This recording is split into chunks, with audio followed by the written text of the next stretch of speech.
What's going on, everybody? This is Mr. Tops, and I am here today to help you get your daily fix of Minecraft. Now, you may have noticed that I am, in fact, not Mr. Diamond, and I am, in fact, a Triceratops, a species of dinosaur that has not roamed this planet for millions of years. However, I have been brought back explicitly for the purpose of helping Mr. Diamond build a chicken coop. Now, I know what you might be thinking. Triceratops, Mr. Tops is what you should call me, but I assume some of you might have been thinking of me by my species name. And I would never refer to you as human, so refer to me as Mr. Tops, please.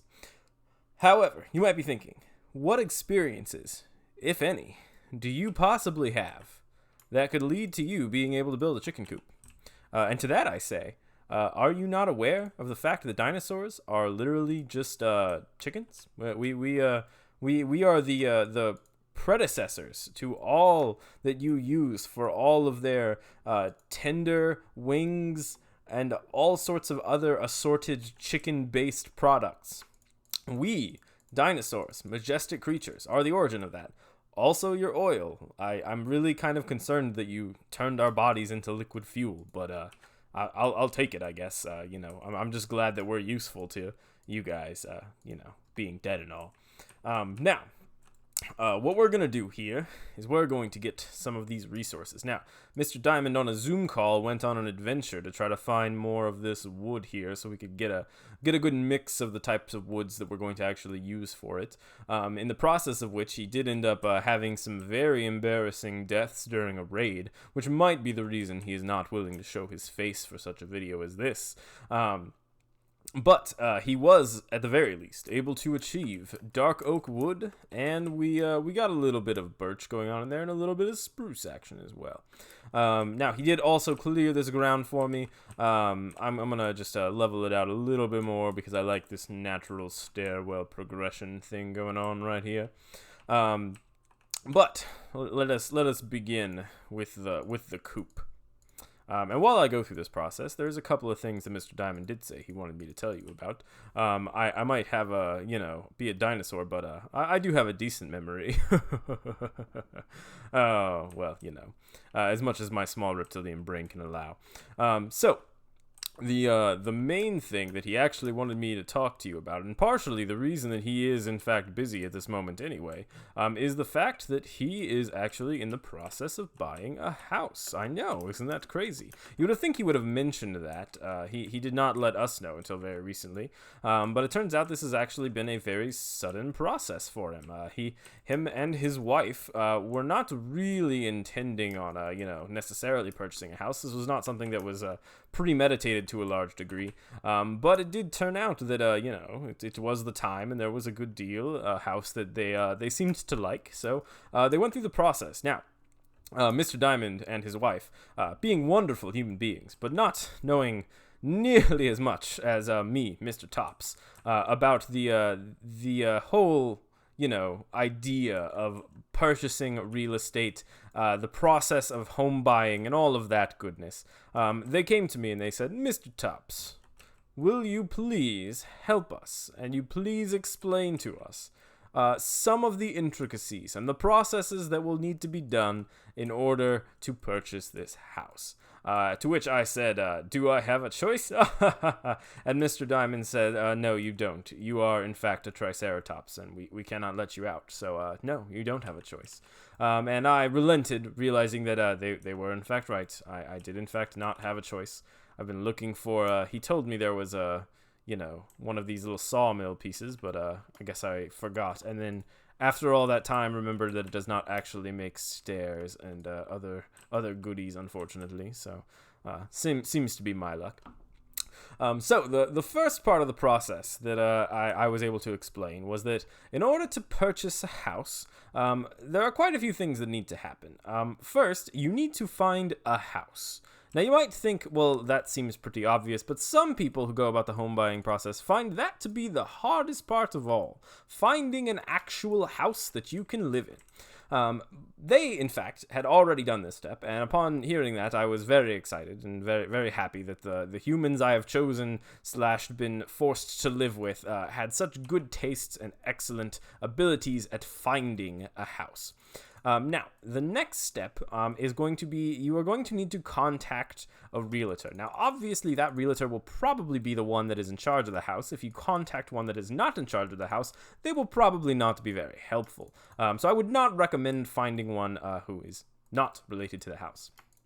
Now, once you contact that realtor, you are very likely going to have the ability to take a tour of the house. Now, the initial tour of the house, you may think of all of these ideas of like, oh, I must be careful that I don't end up doing something stupid, or I need to look and make sure this is everything that I've ever wanted and make sure there's no problems with the house and I should do all of this meticulous look. But in fact, you would be wrong. That is not your goal at the first look through of a house. After much experience in the home buying trade, I am millions of years old after all, I was able to determine that the first attempt is actually going to really just be designed to make sure that you are interested in the house.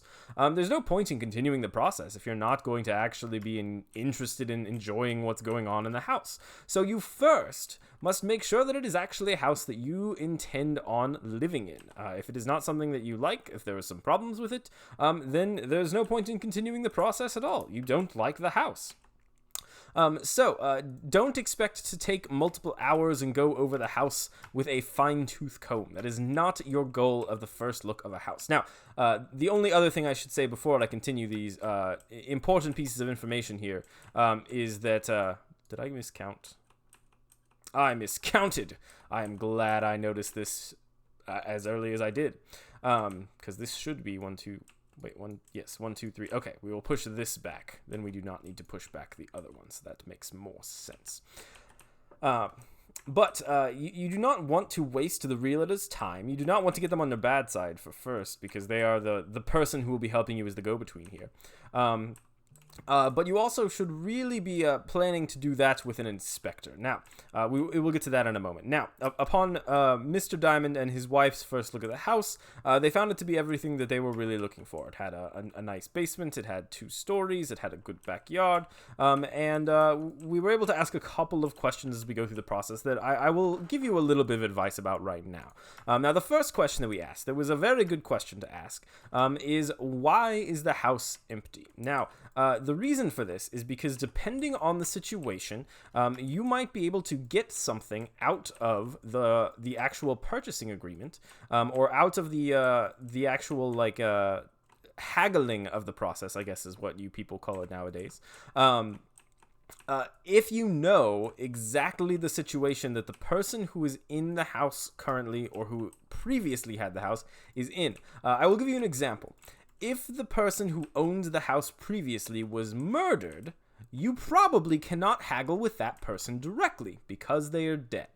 Now, a more obvious example would be if the person was murdered and their next of kin is inhabiting the house, or they are the only person who is living in the house. A house that has someone murdered in it is probably going to be worth considerably less than it previously would have been. That's a very dark way to look at it, but hey, if you're trying to save money, houses are expensive, and that's a good thing to know about. Other examples, some of which may or may not have been pertinent to our situation, would be, is the person desperate to sell? Are they selling the house because they are bankrupt? Are they selling the house because they desperately need money for some sort of other venture? If so, they're probably going to be more willing for you to haggle. Are they a real estate developer? Do they do this for a living? If that's the case, they are probably pretty firm in their price, and they're probably willing to wait quite a while for someone to come along and buy the house at the price that they are selling it in, especially if they've already put in money. Now, once you have established that, some other good questions would be if the person who is selling it knows how open they are to negotiation. Obviously, they can lie to you, not about anything about the house, but they could say like, oh, I don't think they're open to negotiation. But really, it's in their best interest to sell to you. Something that a lot of people don't necessarily think about or realize is that the cut that realtors get when going through the actual process of selling a house is not considerably large. It can be somewhere, I don't know the exact ranges, but we'll just say it's from 2 to 3%. Some places it's probably more than that, but we'll call it 3% for the courses of this video. If you are going to sell a house for $150,000 and the person haggles it down to $140,000, that's only a couple $100 off of the actual amount of money that you will make as a real estate agent, compared to the person who sold the house, who is now down, quote, $10,000. Now, it's not actually $10,000 because other people will get paid, but real estate agents are, for the most part, on your side. Their goal and their best interest is in trying to sell the house as quickly and as easily as possible. Now, we asked how open they were to negotiation. We found out that they were, in fact, relatively open to negotiation. And so we put in an offer. Now, to put in an offer, we first had to be pre-approved for a loan. Now, that process used to probably involve going to lots of banks and stuff like that. But since this is the 21st century, I've been told that there are no longer banks. Those are only an object from my time. Instead, what you can do is you can go to online websites. There are quite a few of them, and you can get pre-approved. To do that, you will input a lot of your information, and you will be given a quote. Now, depending on what you are trying to actually achieve with the house, how much money you have, etc., a lot of these things are going to be affected in that quote, and your future process will then be affected by what that quote is. Some examples of things that you've probably heard are things like you should have 20% down on a house. That is a very common piece of advice that is given. You should also kind of make sure that you have lots of other liquid assets available, so that way if an emergency happens, and I will just go ahead and tell you that Mr. and Mrs. Diamond did not do that. They were in fact able to purchase the house with only a meager 3% down. Now, they were a first-time home buyer, and that provides you some sorts of advantages that you can have as a first-time home buyer. But they also are then paying a down payment of the 3%, coupled with additional closing costs. Yes, just because you are putting down money on the house does not mean that that is the only money you have to pay, because the agents and the other people involved all also need to get paid. And the way that they will get paid is by through a process that is called escrow. Now, escrow is a word that a lot of these people will use, and hopefully if they are nice, they will actually go through the process and explain it to you, like I, the gentle dinosaur gentleman that I am doing for you. So what escrow is, anytime you hear that term escrow, it is when you are doing an exchange where the things involved involve, number one, strangers, people who are interacting who do not necessarily know each other, and usually also involve two, large assets, then it is probably a good idea to have an escrow account and an escrow agent involved. What they do is basically act as a professional middleman to the situation. And by middleman, I just mean that they are going to actually help engage in the process, and they will basically make sure that neither party gets screwed over, which is something that is very important when you're dealing with a lot of your finances. Basically, every time that Mr. Diamond and his wife send money to this person, they will, or want to pay anything for the house, it will go into that escrow account. And then, whenever the house is finally sold and everything is complete for it, all of the deeds and the titles and stuff for the house will be transferred into escrow as well. Only once both sides have fully committed everything into the escrow account that was indicated to be in the escrow account will they then have access to be able to open it and access it. They will then distribute the goods in the escrow account to all individuals. For example, once we have completely paid off and they have put the title for the house and they have put all of the other things that we have asked for, if we have asked for any other things, we will then know that we have access to the house. They will be given our money and we will be given the title or the deed or whatever. It could depend on what exactly you're actually trying to shop for in your specific case.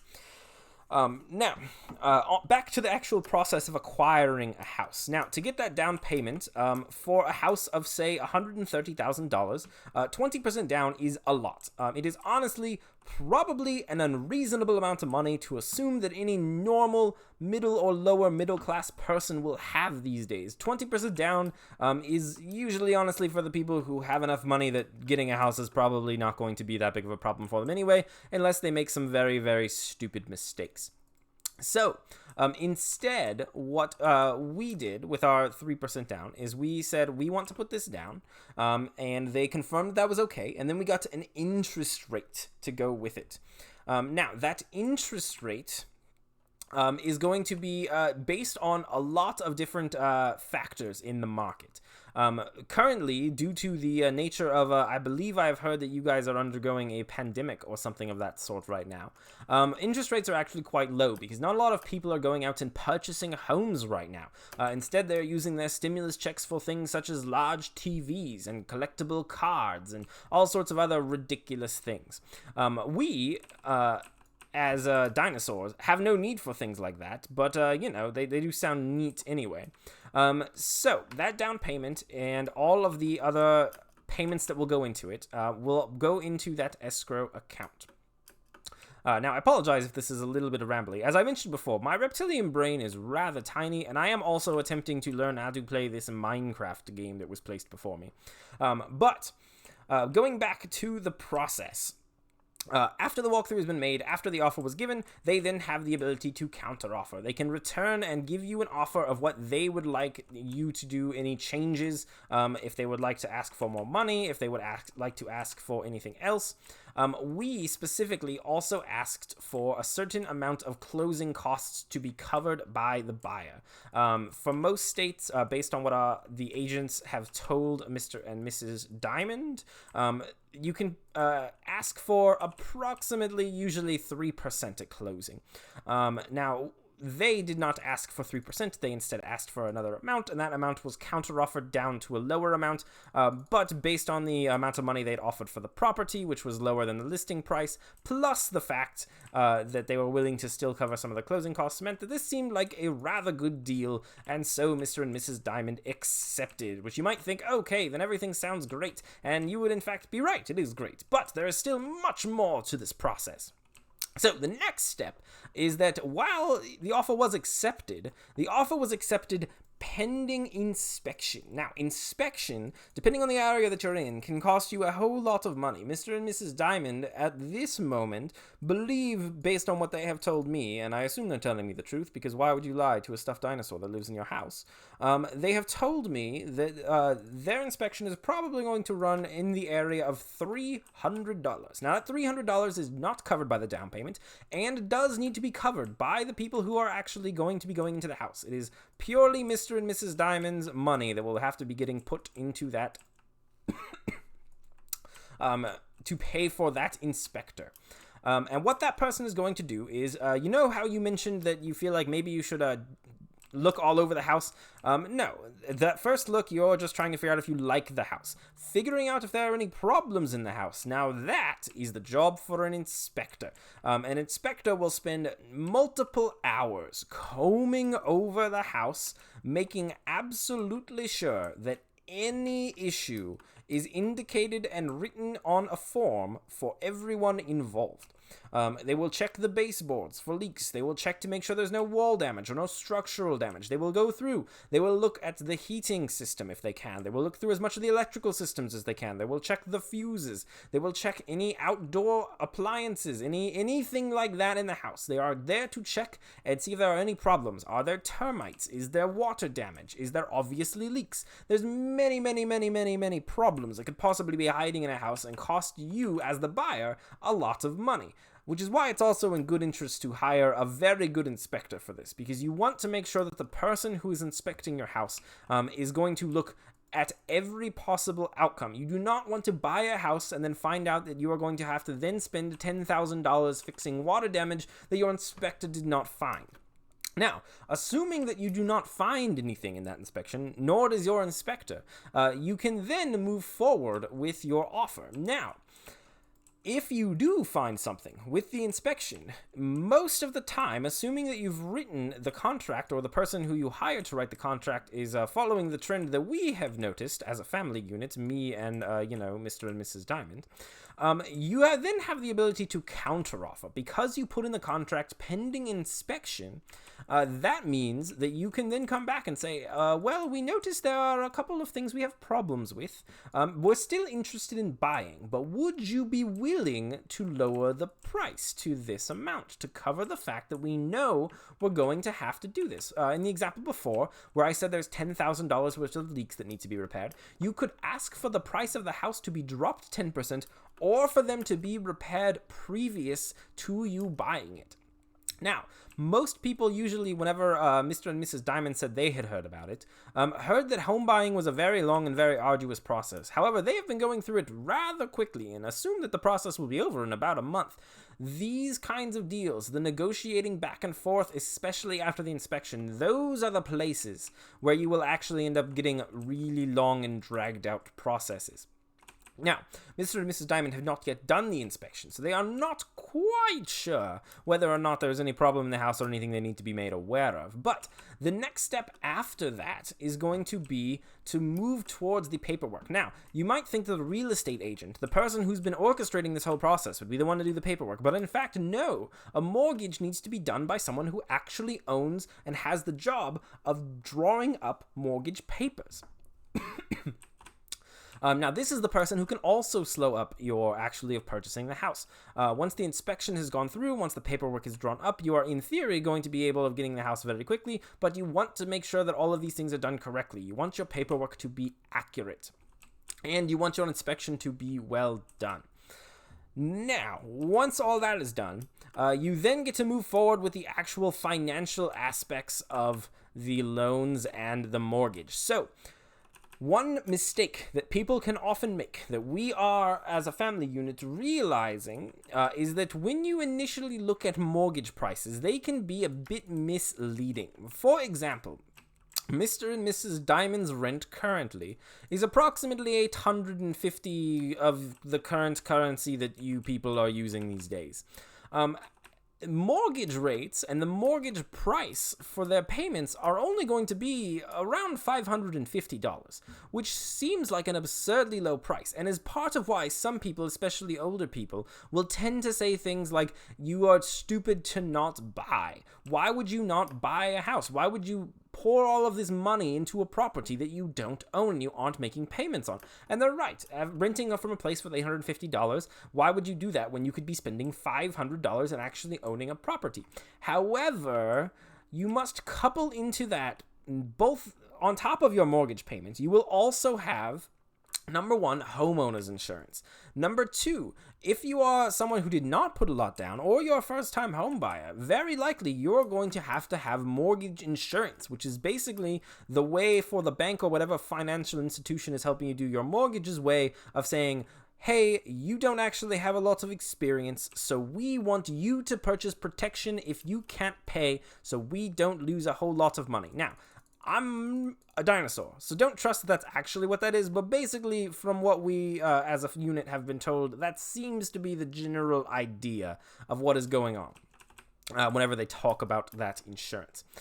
So that has to be piled on there, along with any other additional random costs, and most importantly, taxes. If you don't want to, like your car, have to randomly pay large amounts of property taxes once a year, for houses it can be multiple thousands of dollars, you would want that worked into your mortgage, so that way you do not have to pay your property taxes once per year. So doing all of this process, Mr. and Mrs. Diamond's $550 house has now jumped to an $800 payment, which seems still to be pretty good, but there are other things that you want to check, factors you want to keep in mind. For example, one other question that's good to ask your real estate agent is, what is the general price of utilities? Because utilities are going to be another major difference. When you live in a house, such as, for example, an apartment like Mr. and Mrs. Diamond do, a lot of things might be covered by the owner of the apartment. Water, sewage, trash, and things like that may be covered. In a house, you are no longer going to be able to do that. As the homeowner, you will be responsible for paying all of those things in the house. Now that can add, for the area that we live in, which I believe is somewhere in the southern easternmost part of Missouri, that could be around $100 for water, sewage, and trash per month. And then, if you've been factoring in the fact that you're living in a small apartment, your utilities bill is probably going to be quite a bit larger. Now, it might not be, depending on the energy efficiency and the other things indicated by the home that you're living in. But your utility bill could go up, meaning that while mortgage payments looks like you'd be saving $300, you might in fact be spending much more money than you originally were. So don't get caught in the trap of, oh, you must purchase a house. It's financially irresponsible of you to rent. No, if you are unsure of the area that you're going to stay in, because most mortgages recommend that you are going to be living in the area for at least 5 years before you're going to really be able to sell the house to another person, then you must buy a house. No, you don't have to do that. It is perfectly acceptable for you to rent in a house. Other things that happen with renting, other than, not having to worry about all of that stuff, possibly having a lower payment on utilities, is also that if anything breaks, you have someone who is directly responsible for it. You no longer have to worry about, if you live in a house, oh, well, the drain has busted, I need to go hire a plumber, or I need to go learn how to do this. No, you just call the person who is in charge, and they will come and fix it for you. It's a much more convenient situation. So you should only really be buying a house if you feel that you are financially ready, if you feel like you can afford it, and if you are happy with the situation. Do not feel pressured or bullied into making a choice or a decision on a house.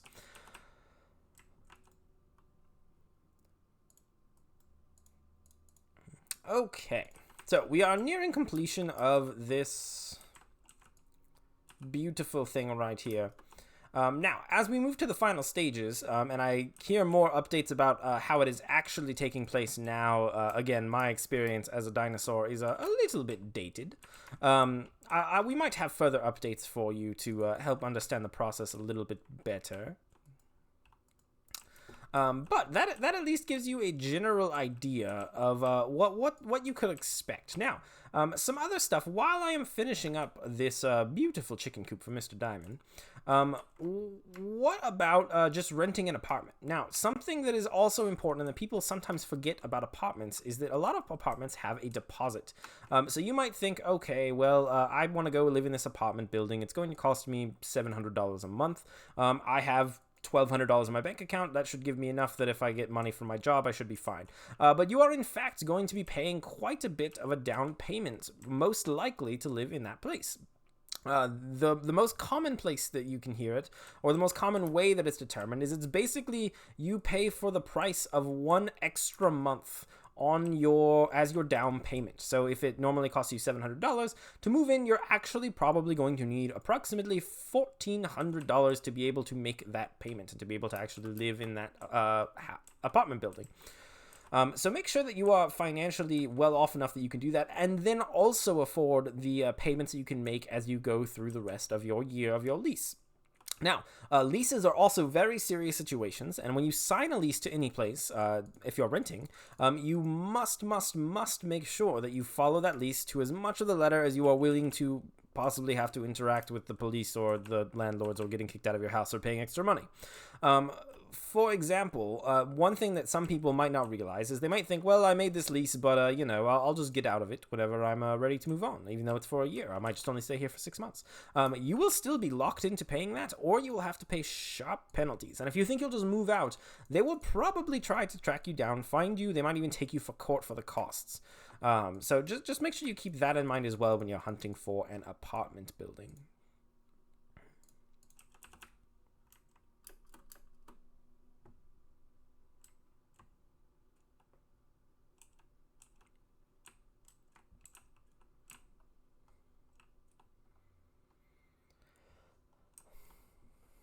All right, getting that adequate hydration that we all need.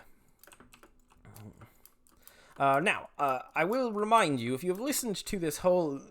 Golly gee, we've been going for almost 30 minutes. If you've been listening to this long, drawn-out process, first of all, remember that this is not in any way legal advice or any sort of other advice that you should be taking without actually consulting someone whose job it is to deal with all of this stuff. all of this situation in home buying is a pretty scary process. Mr. and Mrs. Diamond did not really have any experience or any knowledge about it, so they obviously had to come to me, a literal dinosaur, to try to get them some extra advice on it.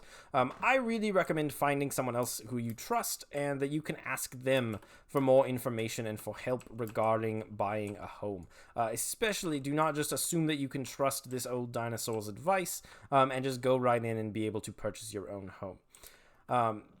The only other thing that I will say is, on top of a lot of other adult-ish problems that children and young adults deal with, buying a home, renting your first apartment, all of that kind of stuff, just be very careful. It can be very easy to get really excited about something and jump in before you can actually safely manage whatever you're trying to do. Make sure your apartment does not have bed bugs. Make sure your apartment building is going to protect you if they do get bed bugs. Mr. and Mrs. Diamond did in fact have bed... Did I also just not make this the correct size? Oh dear. Oh dearie me. What is even happening here?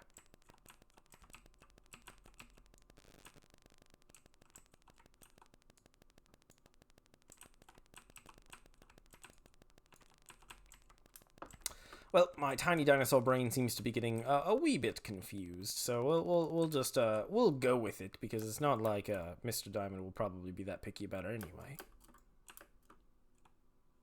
As we continue falling, unfortunately. Well, I guess we are going to make another crafting table, because I do not want to have to try to get back up here again. So we're going to make some more stairs, I believe. I think stairs will make a good top to this chicken coop.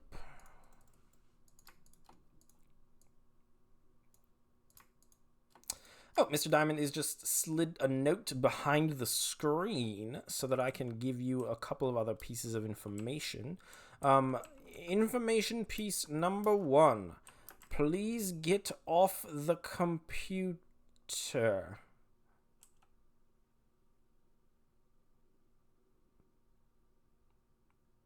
Yeah, no, that's not going to happen. Okay, piece of information number 2. When doing the daily logs, especially if you are typing... What is typing the clicky thing? Okay. Whenever you are typing something in, please make sure that you are not including units in your answer. I don't believe what units are. I'm not quite sure what that means, except for the fact that I guess I am an absolute unit of a dinosaur. So yes, I guess don't include units. Number 2, you guys are doing great. I miss you guys. And we're almost to the end of the year. Keep it up. And he's giving me some thumbs up. I think he might be mocking me for not having opposable thumbs, and I'm not happy about this. Not happy whatsoever. He's lucky that I'm almost done with this coop, or I might not have continued for him.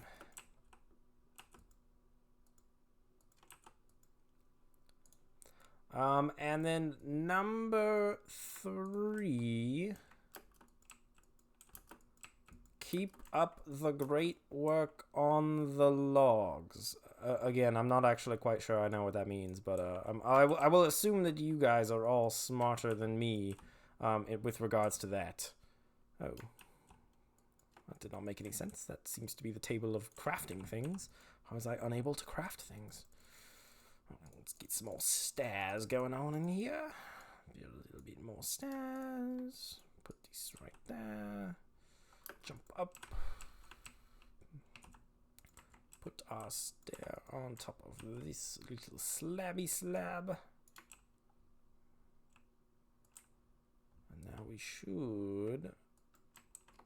Because I believe I somehow might have screwed this up. No, I don't think I screwed this up. My reptilian brain is just trying to trick me.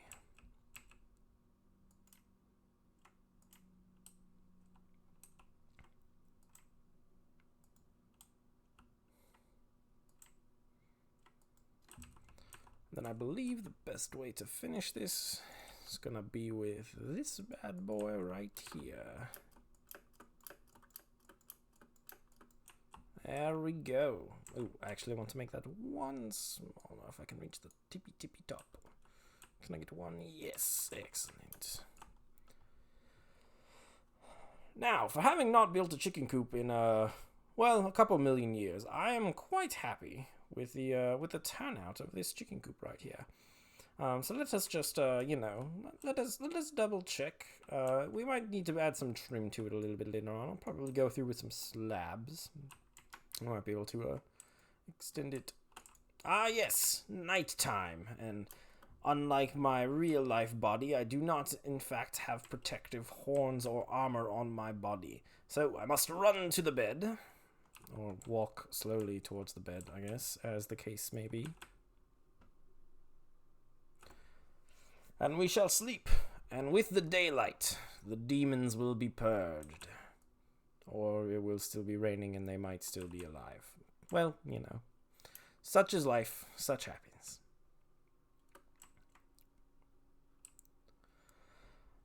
Alright, I believe we're going to go around with some slabs here.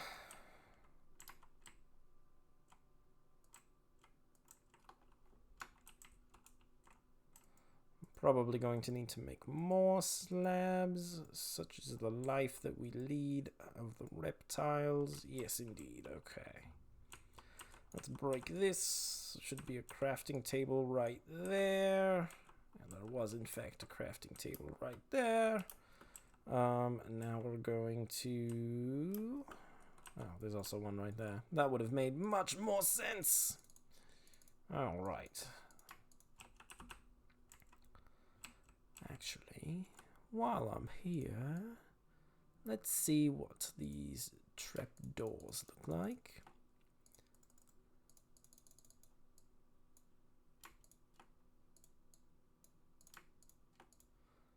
I believe we will include some of these trapdoors in our design. I think that would be most excellent.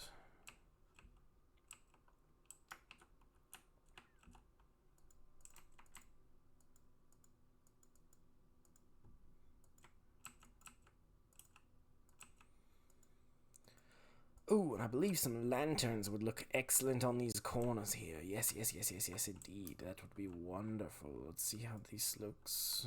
That's a little suspicious looking. What if we instead... This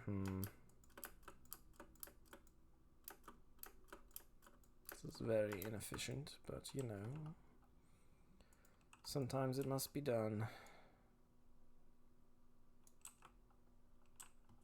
And we will make this, because no one will ever come up here anyway. Now we have appropriate skyline, or skylight. We can look up and we can see, we can get some nice daylight in here. But I believe these can be used for decorative purposes as we go around here. And yes, that does look quite nice. And how do these look? Well, that's not how that works, but oh well. Yes. Oh, right. Well, I do believe that is all that I have time for today. But thank you all for watching. I hope this somewhat educational Minecraft video finds you well. Also, my accent is dying. I'm sorry, guys. I kept it up as long as I could. I hope you appreciated this. I literally am out of hats, and this was the best that I could do. So, you know, now I have to find my old Minecraft skin because I deleted it from my computer. I hope you're happy. This is what you guys. This is the creative content that I'm here to give you guys. I hope you guys have a great rest of your day. I hope you guys have a great week. Like Mr. Tops, that is his name, Mr. Tops. Like Mr. Tops said, I do miss you guys. I hope all is going well. We're nearing the end. You guys are doing great, so just keep up the good work. We're almost there. I hope to see / hear from you guys soon. And like, comment, and subscribe, I guess. See you guys.